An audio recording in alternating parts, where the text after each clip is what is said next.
प्रातःकाल जब राम और लक्ष्मण ऋषि विश्वामित्र के साथ मिथिलापुरी के वन उपवन आदि देखने के लिए निकले तो उन्होंने एक उपवन में एक निर्जन स्थान देखा। राम बोले, भगवान, यह स्थान देखने में तो आश्रम जैसा दिखाई देता है, किंतु क्या कारण है कि यहाँ कोई ऋषि या मुनि दिखाई नहीं देते। विश्वामित्र जी ने बताया, यह स्थान कभी महात्मा गौतम का आश्रम था।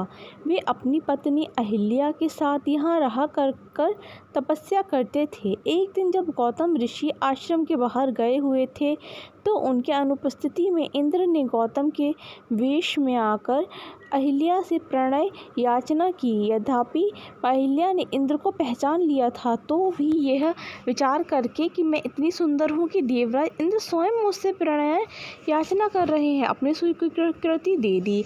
जब इंद्र अपने लोक लौट रहे थे तभी अपने आश्रम को वापस आते हुए गौतम ऋषि की दृष्टि इंद्र पर पड़ी।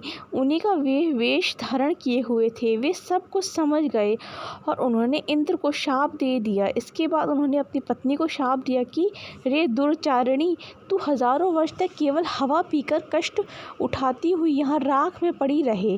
जब राम इस वन में प्रवेश करेंगे तब उनकी कृपा से तेरा उद्धार होगा, तभी तू अपना पूर्ण शरीर धारण करके मेरे पास आ सकेगी।